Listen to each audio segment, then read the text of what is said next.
Nós estamos no meio de uma série Disciplinas Espirituais. E hoje nós iremos trabalhar com a 7ª disciplina já, de um total de 12, né? E então nós nos propomos a falar sobre essas 12 disciplinas. E hoje chegamos na 7ª, que é a disciplina da submissão.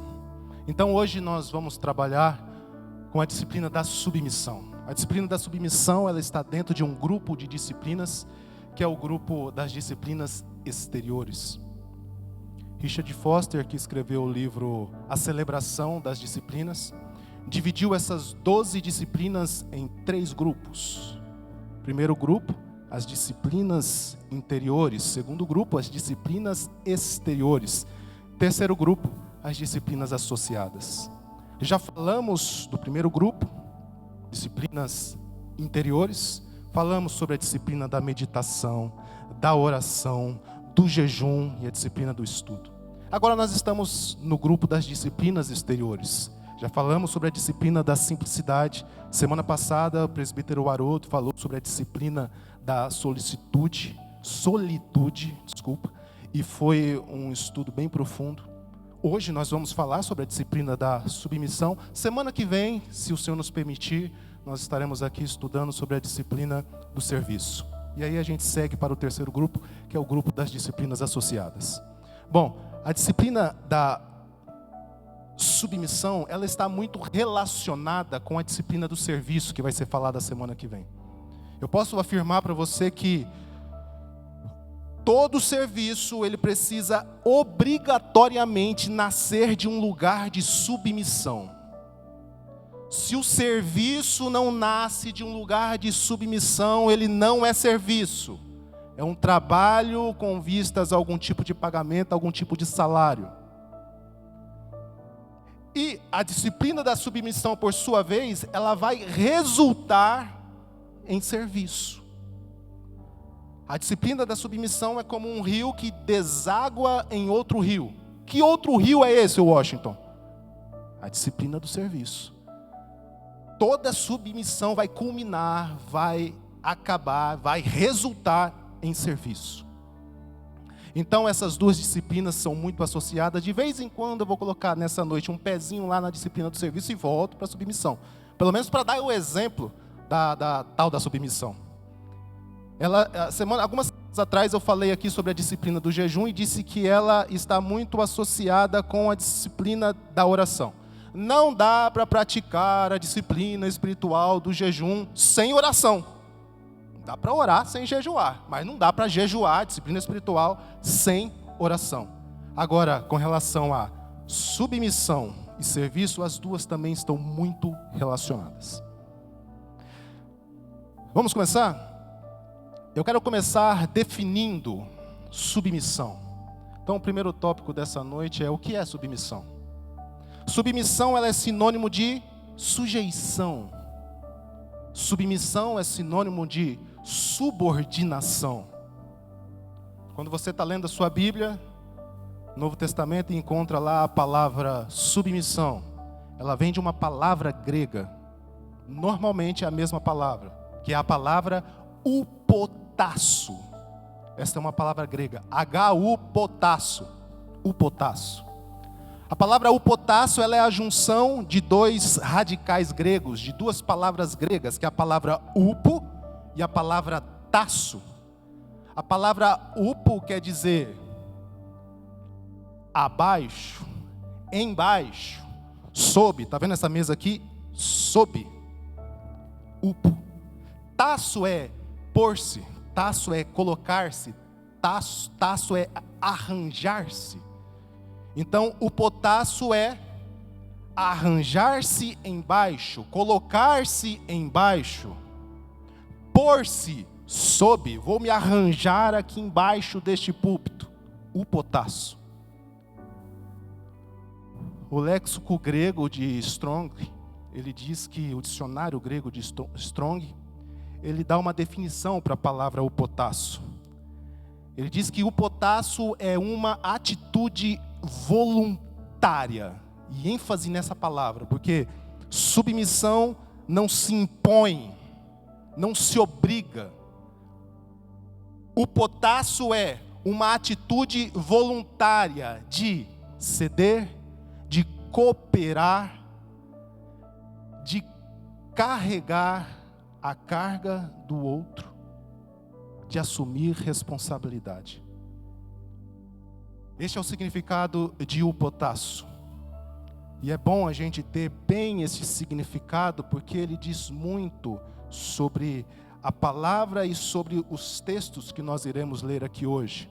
É importante ter esse entendimento, e nós vamos ler vários. O segundo tópico que eu quero trabalhar nessa noite é: a quem nós devemos submissão? Primariamente, nós devemos submissão a Deus, obviamente. Deus é o Senhor. Já foi falado aqui hoje. Se eu sou o Senhor, por que vocês não fazem o que eu mando? Deus é o Senhor. Senhor vem da palavra grega Kyrios. O que é Kyrios, Washington? Desculpa, Curios, né? A palavra Curios é dono. A palavra Curios é proprietário. Então, Deus é o Senhor. Deus é o Curios. Deus é o dono. Deus é o proprietário do quê? De todas as coisas, inclusive de nós. Salmos 24, verso 1. A Bíblia diz assim: do Senhor é a terra e tudo que nela existe, o mundo e os que nele vivem. Tudo tem um dono. Do Senhor é a terra. Do Senhor é aqueles que habitam na terra. Moisés, em Deuteronômio, capítulo 10, versículo 14, falando sobre a mesma coisa, diz assim: ao Senhor, o seu Deus, pertence os céus e até os mais altos céus, a terra e tudo o que nela existe. Deus é o Senhor, Deus é o dono, Deus é o Curios, Deus é o proprietário de todas as coisas. Logo, Ele tem toda a autoridade. E por conta disso, nós nos submetemos a Ele em tudo. Ou pelo menos deveríamos nos submeter a Ele em tudo. A Bíblia, ela traz essa instrução, essa orientação para que a gente se submeta a Deus. Vamos a Hebreus capítulo 12, versículo 9. Além disso, tínhamos pais humanos que nos disciplinavam, e nós os respeitávamos. Quanto mais devemos submeter-nos, e a palavra submeter-nos ali vem da palavra grega upotássio. Submeter-nos ao Pai dos Espíritos, para assim vivermos. Tiago capítulo 4, Tiago 4, versículo 7. Portanto, submetam-se, a palavra ali de novo é o potássio, arranjar-se sob. Portanto, submetam-se a quem? A Deus. Resistam ao diabo e ele fugirá de vocês.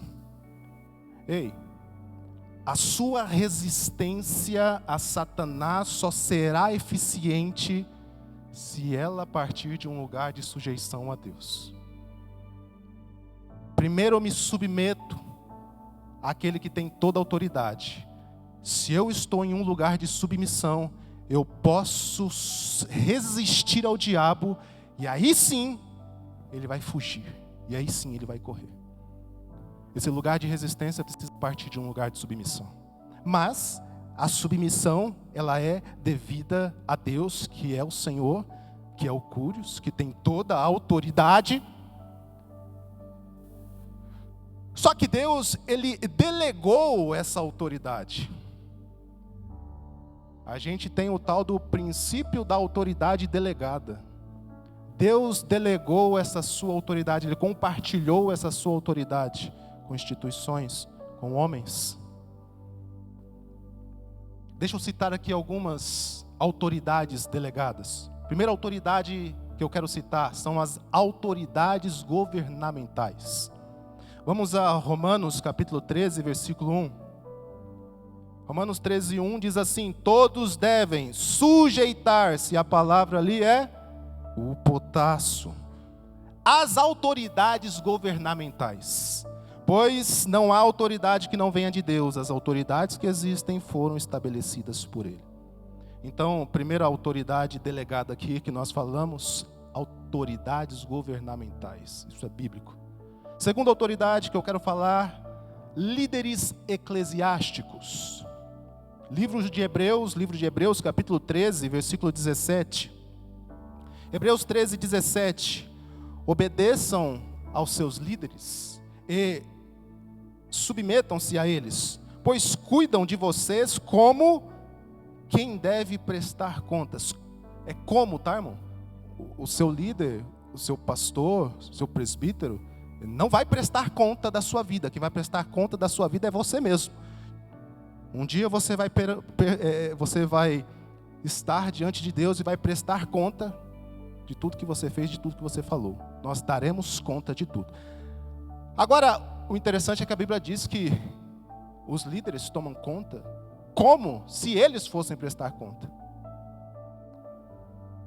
Obedeçam-lhes, para que eles cuidem de vocês com alegria, não com descontentamento. Caso contrário, isso não será proveitoso para vocês. Então a gente tem uma instrução bíblica para nos sujeitarmos, para nos submetermos, para obedecermos a uma outra autoridade delegada, que são os líderes eclesiásticos, os líderes na igreja. Terceira autoridade eclesiástica que eu poderia falar aqui são os pais. Poderia falar de uma quarta, que são os maridos, de uma quinta, que são os mais velhos, de uma sexta, que são os patrões, os senhores, e de uma sétima, que, pasmem, autoridade delegada, o seu próximo. Efésios capítulo 5, versículo 21. Sujeitem-se, o potasso, uns aos outros, por temor a Cristo. Eu me submeto a você, você se submete a mim. É uma sujeição mútua. A igreja, ela tende a ser forte. Eu digo tende, irmãos, porque a gente precisa escolher estar neste lugar de sujeição uns aos outros. Se nós escolhermos este lugar de sujeição uns aos outros, a igreja é forte. Ninguém vence aquele que se preocupa mais com o outro do que consigo mesmo. E a gente faz isso no temor de Cristo. E por falar de Cristo, deixa eu dar aqui um exemplo de Cristo. E este seria o quarto tópico deste estudo, o exemplo de Cristo. João 13 vai nos trazer a lição do lava-pés, né? E antes de ler alguns versículos deste capítulo de João 13, deixa eu afirmar algo para vocês. Jesus, em João 13, ele está conduzindo os seus discípulos a um lugar de submissão, a partir de uma noção de autoridade. Então vou repetir isso. Jesus, ele está conduzindo, ele está levando, através do exemplo, os seus discípulos a um lugar de submissão. E ele faz isso a partir de uma noção de autoridade. Eu quero que você tente, nos versículos que nós vamos ler, que você tente ver a comprovação desta afirmação que eu fiz. João 13, nós vamos ler do versículo 1 ao versículo 5, depois a gente pula para o 12 e lê até o 15. A Bíblia diz assim: um pouco antes da festa da Páscoa, sabendo Jesus que havia chegado o tempo em que deixaria este mundo e iria para o Pai, tendo amado os seus que estavam no mundo, amou-os até o fim. Estava sendo servido o jantar, e o diabo já havia induzido Judas Iscariotes, filho de Simão, a trair Jesus. Jesus, sabendo, aqui a noção da autoridade, Jesus, sabendo que o Pai havia posto todas as coisas debaixo do seu poder, que viera de Deus e voltava para Deus. E aí ele vai para o exemplo de submissão. Levantou-se da mesa, tirou a capa e colocou uma toalha em volta da cintura. Depois disso, derramou água em uma bacia e começou a lavar os pés dos seus discípulos, enxugando-os com a toalha que estava na cintura. Vamos pular do 5 para o 12 e vamos ler até o 15. Quando terminou de lavar-lhes os pés, Jesus vestiu a capa e voltou ao seu lugar. Então perguntou: entendem o que fiz a vocês? Vocês me chamam mestre e senhor. E aqui a noção de autoridade de novo. Com razão, pois eu o sou. Versículo 14. Pois bem, se eu sendo senhor e mestre de vocês, lavei os pés de vocês, então vocês também devem lavar os pés uns dos outros. Eu dei o exemplo para que, como eu fiz, também o façam. Jesus aqui estava conduzindo os discípulos, através do exemplo, a um lugar de submissão, a partir de uma noção de autoridade. Deixa eu trabalhar isso aqui um pouquinho melhor, essa questão da autoridade. Por quê? Porque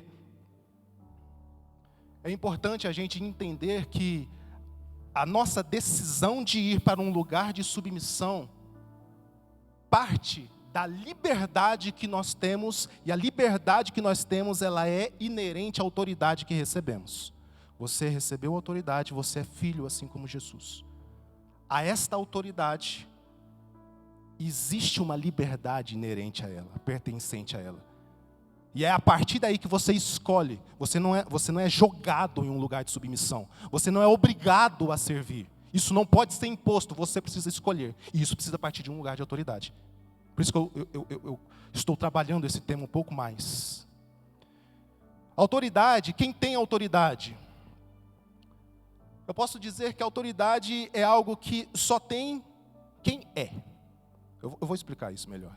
A autoridade é algo que só tem quem é. Lucas capítulo 15. Alguns chamam Lucas 15 de o capítulo do desviado, né? Porque fala sobre a ovelha perdida, a dracma perdida e o filho perdido, né? O filho pródigo. Quando Lucas 15 fala sobre o filho pródigo, diz que ele foi embora, né? Ele estava na casa do pai em um lugar de submissão. Ele pede aquilo que era seu, antes do tempo, porque o pai dele estava vivo ainda, né? E vai embora com aquilo. Gasta tudo na gandaia. Um dia ele volta. Quando ele volta, o pai se alegra. E o pai coloca roupas novas, sandálias nos pés e o anel de autoridade nas mãos dele. Agora, o que aquele moleque fez? Qual é o mérito daquele menino para ser colocado em um lugar de autoridade? O que ele produziu depois que ele saiu de casa? Quais os resultados dele? Ele não fez nada, irmão. Foi de mal a pior. Quando ele chega e volta para um lugar de submissão, de sujeição ao seu pai, o seu pai lhe devolve a sua autoridade. Autoridade é algo que só tem quem é. O que ele era? Filho. Ele mereceu autoridade? Qual o mérito dele para ganhar aquilo? Nenhum. Por que ele ganhou? Porque ele era. Autoridade é algo que só tem quem é. Ele era filho e no lugar de submissão, ele recebeu a sua autoridade de novo. Deixa eu trabalhar isso aqui um pouco melhor.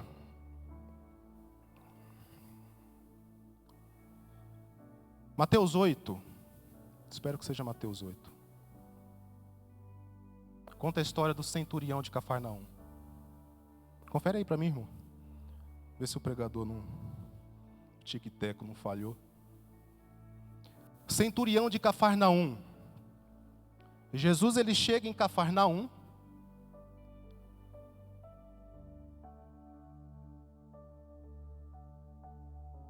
A partir de qual versículo? 5. Obrigado. Normalmente, irmão, eu nem arrisco citar porque falha. O tic-tac não ajuda muito. Mas Mateus 8, a partir do versículo 5, ele conta a história do centurião de Cafarnaum. Jesus chega em Cafarnaum. Este centurião era um oficial romano, responsável por 100 soldados. Daí ele chega em Jesus, e eu vou resumir a história aqui porque eu não lembro direito, mas ele chega em Jesus e diz assim: o meu criado, ele está muito doente. O senhor poderia curá-lo?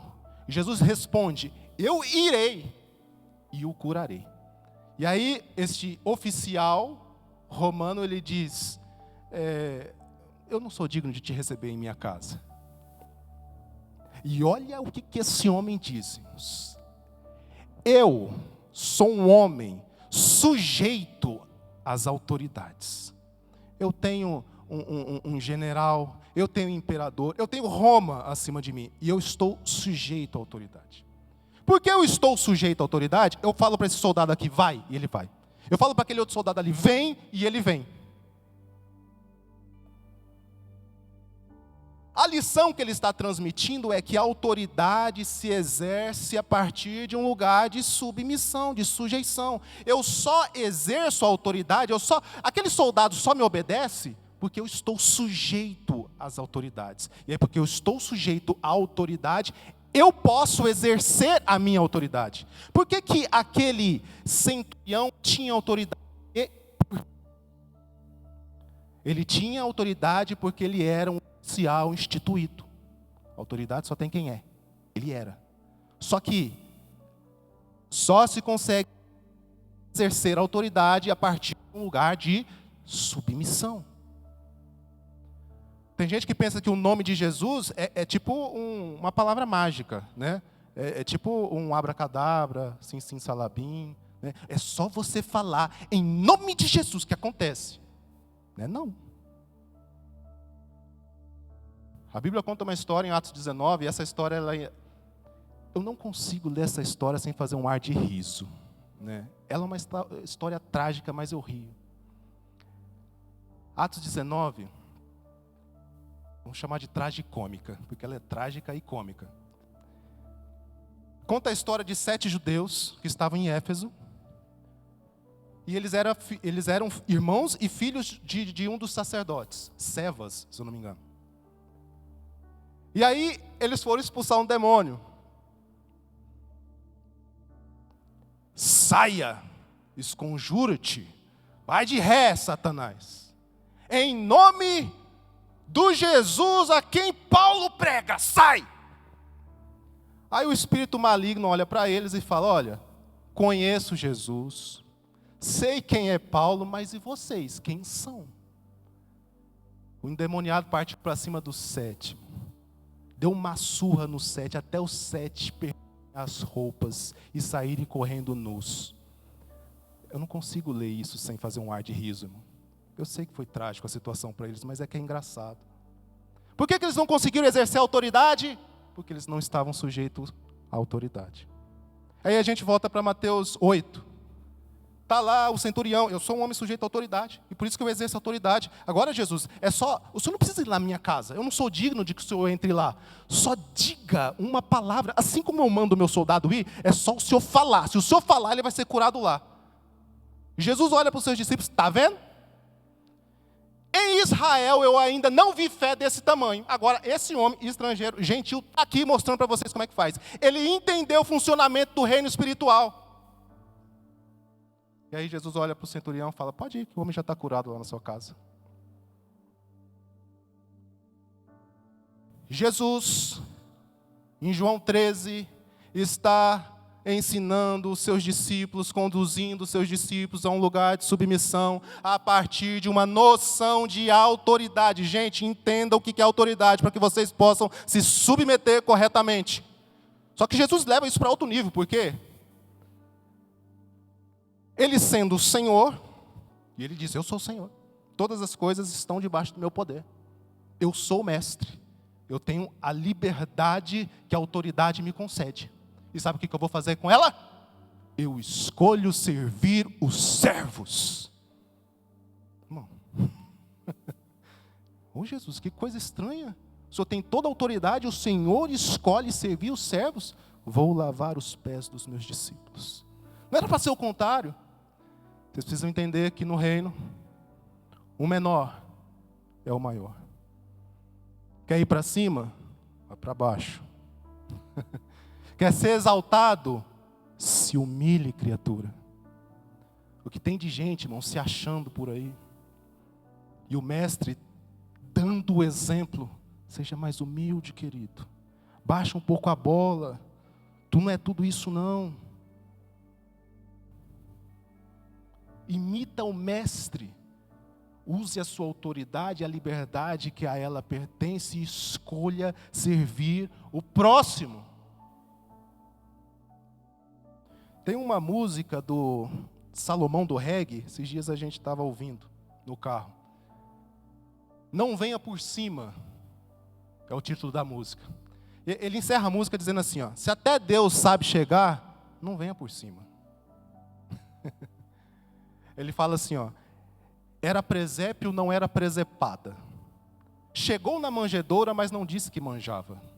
Ele era rei, mas quis ser carpinteiro. Se fez menor que eu, foi pendurado no madeiro. E agora onde ele está? À destra do Pai Todo-Poderoso. E aí ele encerra. Se até Deus sabe chegar, não venha por cima. Talvez você conheça alguma pessoa que é chata, se acha, tudo dela é o melhor, tudo que ela faz é o bom, o bom é o dela, o dos outros são inferiores. O bom é o que ela fala, o bom é o que ela ensina, o bom é o que ela compra, o bom é os negócios dela. Imite o mestre, saiba chegar, não chega por cima. Agora, irmãos, este foi o exemplo de Cristo. Cristo, ele, no caminho para a cruz, eu posso dizer para você que Cristo no caminho para a cruz passou pelo menos por duas bacias, né? Uma das bacias que Jesus passou foi a bacia de Pilatos, que pelo poder, lavou as mãos. A outra bacia que ele passa, a gente pode chamar de a bacia do Filho, que pela autoridade lavou os pés dos outros. E às vezes você está achando que você vai conquistar pelas mãos, mas a conquista está nos pés dos outros. Isso é profundo. E eu preciso viver assim, sabe? Não são as minhas mãos, a minha habilidade, a minha capacidade, as minhas competências. O Senhor está dizendo que o resultado, que a conquista está nos pés dos outros. Ou seja, está na submissão, está em você entender que a minha vida, ela serve para servir os outros. Considerem os outros em maior estima. Defenda não apenas os seus interesses, mas o interesse dos outros também. A sua conquista estará quando você entender que o seu ministério, o seu propósito, de qualquer um, é servir o outro. Não é ser servido. Não se servir, não é se servir. Principalmente, servir o outro. O mestre deu o exemplo. Sabe qual que é a base da submissão? A base da submissão, ela é a autonegação. É dizer não para o seu eu. É dizer não para o seu ego. É dizer não para o seu orgulho. É dizer não para si mesmo. Vamos a Mateus capítulo 8, versículo 34. Mateus 8, versículo 34. Jesus diz assim.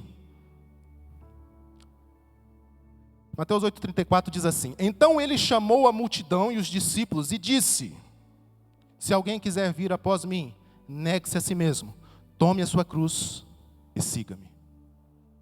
Tem gente que acha que a cruz é o filho. Não é minha cruz aí, ó. É o marido. Encosto, minha cruz. A esposa, a minha cruz.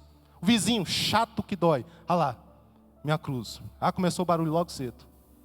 Irmão, se sua cruz tem carne e osso, não é sua cruz, é seu próximo. Negue a si mesmo, tome a sua cruz e me segue. O que é tomar a minha cruz? É negar a si mesmo, tem a ver com você. É dizer não para si mesmo. A gente anda por aí muito preocupado, né, com a gente mesmo, ou com a nossa reputação. O que estão falando de mim, né?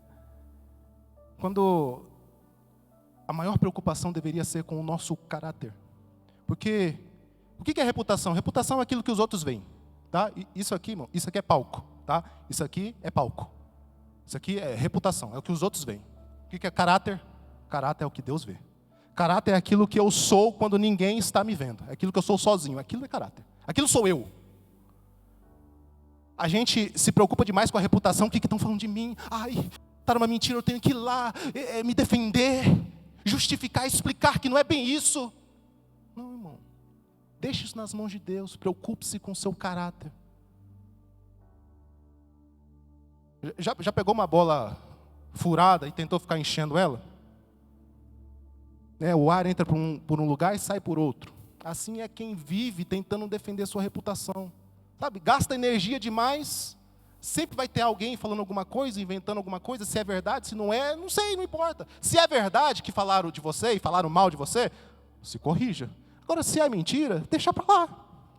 Não adianta ficar lutando. É igual encher a bola que está furada. Vai gastar energia demais e nunca vai manter ela cheia. Então, preocupe-se com o seu caráter. Na autonegação, você não se importa com o exterior, com o externo, que estão falando, que estão dizendo. Senhor, isso aí está na tua mão. O Senhor cuida disso. Eu preciso te obedecer. Não é para largar a mão da reputação, irmãos. Só não dá tanta ênfase para ela. Preocupe-se com quem você é de verdade. A autonegação, ela foca na vida do outro, sempre. E não em si mesmo. Algumas semanas atrás, o Dr. Maurício esteve aqui falando e dando estudo sobre a disciplina do estudo, né? E um dos objetos do estudo, livros, né? Objetos do estudo, natureza. Objetos do estudo, pessoas. Objeto do estudo, comportamentos. Tudo isso pode ser estudado. E Provérbios capítulo 6, versículo 6, tem um versículo conhecido, que é: vai ter com a formiga, preguiçoso. Vai estudar os caminhos da formiga. Então, no mesmo texto, está em um livro, né? Fala sobre a natureza e fala sobre comportamento. Provérbios 6, 6. Formiga, preguiçoso. O interessante é que quando você vai para a disciplina do estudo e está lá estudando, peraí, formiga. E eu tive a curiosidade, um tempo atrás, formigas, e tem tanto tipo de formiga. Só que sabe qual que é a média de vida das formigas? Tem formiga que vive anos, mas a média de vida das formigas é 60 dias. Então você vê as formiguinhas trabalhando. Hoje eu estava lá, fazendo meu almoço. A Maiara não estava em casa, a Ana Luísa estava na escola. Meu almoço foi miojo. Estava lá fazendo meu almoço, umas formiguinhas lá, enchendo as paciências. De vez em quando aparece tanta formiga lá em casa que eu não sei. Tem que orar mais. E aí estou vendo as formigas trabalhando e estou lembrando. Lembrando do que, Washington? Que elas vivem pouco. E muitas delas, elas trabalham e juntam no verão, né, para se alimentarem no inverno. Só que a questão é que muitas delas não vão estar vivas no inverno. E olha o ensino bíblico, como ele é profundo, irmãos. Vai ter com a formiga, estuda a formiga. Ela está servindo a próxima geração, ela está guardando para a próxima geração. Ela nem vai estar viva, mas ela está te ensinando. Preocupe-se com o outro, criatura. Autonegação. Diga não para si mesmo. Abrace o conselho e o ensino de Jesus. E aqui, irmãos, a gente entende que todos são meus superiores. Ô louco, Washington. Sim. Vamos a Filipenses capítulo 2, versículos 3 e 4. Nada façam por ambição egoísta ou por vaidade, mas humildemente considerem os outros superiores a vocês mesmos. Irmãos, esse é um tipo de ensino que ele não é legal, né? Ele não vai hypar. Não vai entrar na moda a gente começar a ensinar esse tipo de coisa. Submissão, submissão. Considere o outro superior a você. Você é meu superior, você é meu superior, você é minha superiora. Por quê, irmão? Porque a gente tem um orgulho. E aí a gente tem que lutar contra o orgulho. Dizer não para o orgulho. Dizer não para nós mesmos, para que a gente possa humildemente considerar os outros superiores. A vida, inclusive, se torna mais fácil quando eu considero os outros superiores. É mais fácil servir. Quero repetir um texto que nós já lemos, Efésios capítulo 5, versículo 21. Ainda dentro dessa ideia de que todos são meus superiores. Sujeitem-se uns aos outros no temor de Cristo. Então a sujeição é mútua. Sujeitem-se uns aos outros no temor de Cristo.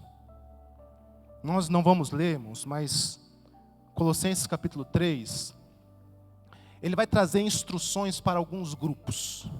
O primeiro grupo que ele vai trazer instrução, a partir do versículo 18, é composto por esposas, filhos e servos. Então ele vai dizer: esposas, sejam submissas aos vossos maridos. Filhos, obedeçam aos vossos pais. Servos, obedeçam aos vossos senhores. Agora, irmãos, em virtude da cultura da época, esse grupo já era composto por pessoas subordinadas. Era: ô Paulo, tu está chovendo no molhado, irmão. Como é que você vai falar para a esposa ser submissa ao marido se ela já é? A cultura obriga a fazer isso. O pai obedecer ao filho, ele já obedece, a cultura obriga a isso. O servo obedecer ao seu senhor, não obedece não, para ver se a chicotada não desce. Então, a cultura já meio que obrigava esse grupo se submeter. Mas o que Paulo está ensinando? Ei, gente, submissão é algo voluntário. É uma atitude voluntária de ceder, de cooperar, de levar a carga do outro, de assumir responsabilidade. Isso é algo voluntário. Então, não faça porque estão mandando. Não façam porque é obrigatório. Se coloque em um lugar de submissão. Faça de forma voluntária. Faça por amor. Esposa, submeta-se a seu marido por amor. Não é porque você é obrigada. Ô filho, obedeça ao seu pai. Não é porque você é obrigado e se você não obedecer vai ter castigo. Não, obedeça porque você quer. A mesma coisa para vocês, servos. Para vocês, funcionários. Se o patrão mandou pegar isso aqui e levar para lá. Externamente, ele pode pegar e levar, tá vendo? Submisso. Mas interiormente, às vezes ele está xingando, né? Folgado aí. Que morra essa praga. Amaldiçoando o seu patrão. Interiormente, a atitude dele não é de submissão. E o que o Paulo está dizendo? Ei, vocês, eu sei que a cultura fala para vocês, mas escuta o que a palavra do Senhor diz para vocês. Sejam submissos. Aí o outro grupo, esposos, pais e senhores, patrões. Era o grupo que, podemos dizer que era culturalmente dominante.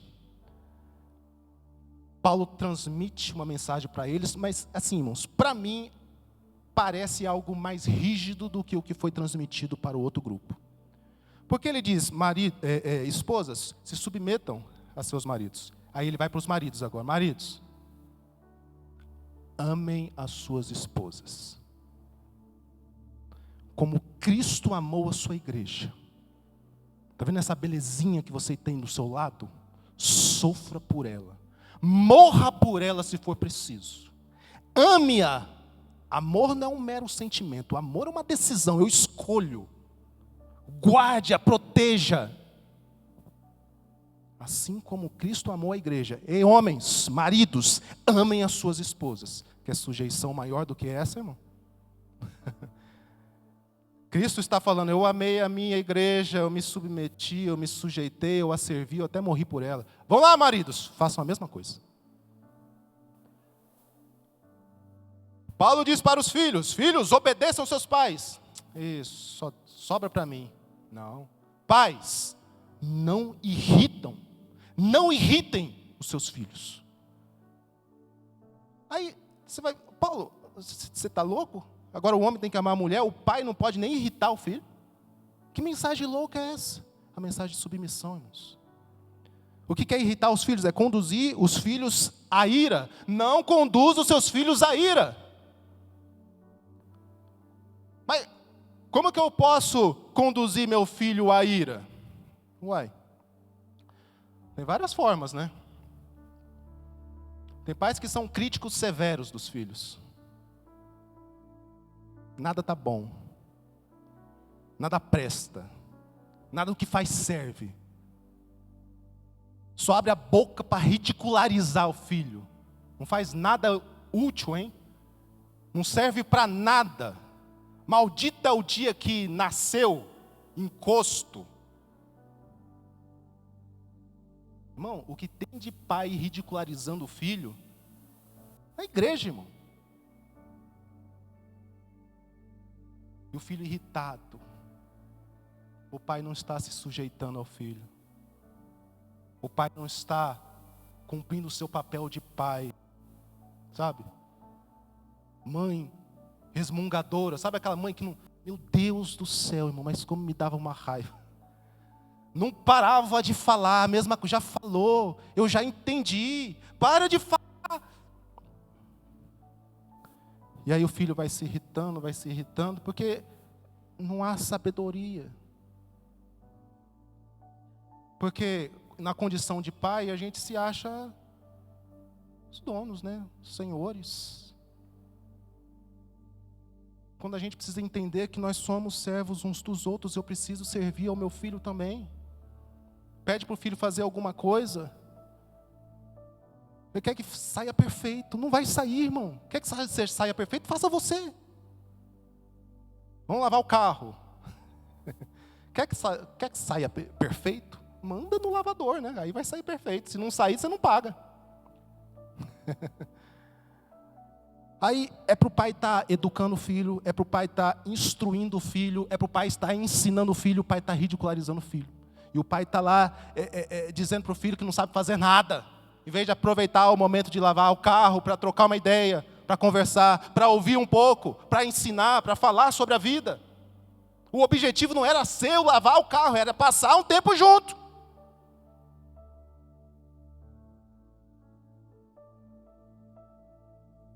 É igual a mesa de Jesus, irmãos. A mesa de Jesus não é um lugar de matar a fome. Embora mata a fome também. A mesa de Jesus é um lugar de encontro. Não é para matar a fome. Não é sobre comer o pão. É sobre compartilhar o pão.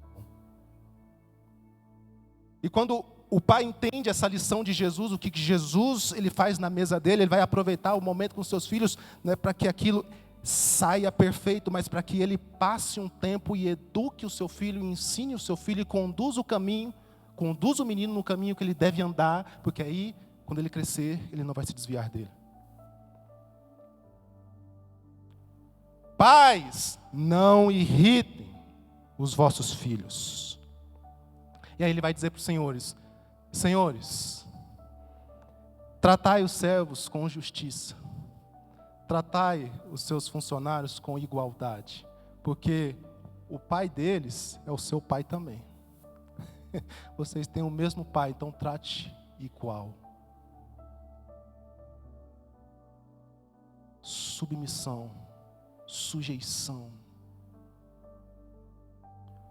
Gosto, você falou sobre submissão, eu entendi, mas existe algum limite? Sim. E eu vou encerrar esse estudo falando sobre esse limite. Qual que é o limite da sujeição? O Richard Foster, ele diz no seu livro A Celebração da Disciplina, que o limite da submissão é quando ela se torna destrutível. Esse é o limite. Vamos a 1 Pedro capítulo 2, versículos 13 e 14. 1 Pedro 2, 13 a 14. Por causa do Senhor, Sujeitem-se a toda autoridade constituída entre os homens, seja o rei como autoridade suprema. 14. Seja os governantes como enviados por ele para punir os que praticam o mal e aprovar os que praticam o bem. Tá, isso é o apóstolo Pedro ensinando. Agora vamos a Atos capítulo 5, versículo 29. O limite da submissão, hein? Atos 5, 29. Inclusive esse texto foi lido aqui domingo na ministração.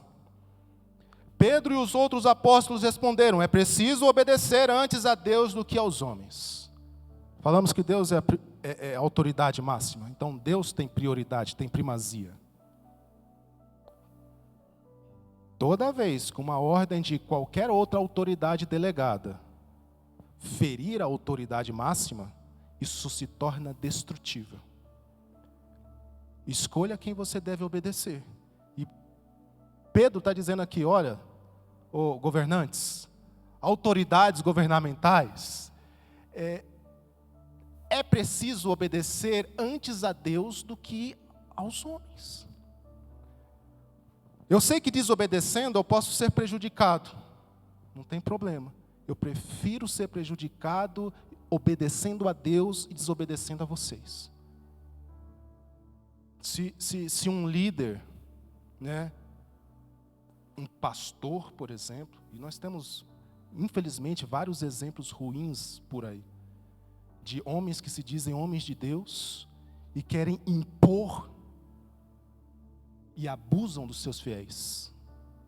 Né? Homens que estão preocupados em elevar o nível da sua tribuna, e de uma tribuna mais alta transmitem uma mensagem impositiva, ao invés de aprender com Cristo. Cristo elevava o nível das suas conversas, não da sua tribuna. E a partir de uma conversa elevada, ele transmitia uma mensagem redentiva, não impositiva. E muitos homens, dizendo-se homens de Deus, estão com uma mensagem positiva, abusando dos seus fiéis. E aí, obedeço o meu pastor, obedeço a Deus? Obedeço o meu pai que está me chamando para, vou dar um exemplo exagerado aqui, roubar um carro com ele? Ou obedeço a Deus? Irmãos, eu não quero ser leviano e dar uma orientação genérica, tá? Há coisas, se você está com dificuldade, olha, meu marido está me pedindo para fazer algo que ofende a minha consciência, eu nem sei se é pecado, eu acho que é pecado, não sei, mas a minha consciência é ofendida, o que eu faço? Primeiro é que a nossa vida precisa ser dirigida pelo Espírito Santo. Mas você também tem líderes, você tem presbíteros, pastores. Cada caso é um caso, viu, irmão? Não dá para dar uma resposta genérica para tudo. Então procura a pastora e conversa com ela. Expõe a situação. Eu não sei, a Bíblia diz que eu tenho que ser submissa, e ele fica cobrando, você tem que ser submisso, submissa, o seu corpo, a Bíblia diz isso, mas eu estou mal.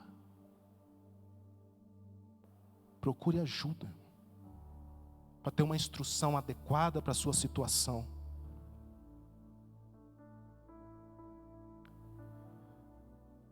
Assim eu quero encerrar essa ministração, dizendo que esta disciplina, a disciplina da submissão e a disciplina do serviço, elas têm um potencial muito grande de nos tornar muito parecidos com Jesus. À medida que a gente se submete ao exercício dessa disciplina, irmão, é impossível você não se tornar parecido com Jesus. Vão até te confundir com Ele. Pratique a disciplina da submissão. Eu quero pegar carona em algo que o presbítero Haroldo fez a semana passada. Não vou conseguir falar com a eloquência dele, mas não adianta só ouvir, irmão. Mais ou menos essa ideia da semana passada, no fim da ministração. Não adianta só ouvir. Você precisa levar isso para a prática. É disciplina, é exercício, precisa praticar. Se não praticar, não adianta, né? Jesus, ele disse assim: ei, aqueles que ouvem a minha palavra e praticam, eles são comparados ao homem que edificou a casa na rocha. Então não é só ouvir. Faz parte, tem que ouvir, eu tenho que aprender, eu tenho que estudar, eu tenho que sentar, eu tenho que escrever, eu preciso aprender. Aprendi, vou para a prática. A prática é até mais importante do que ouvir.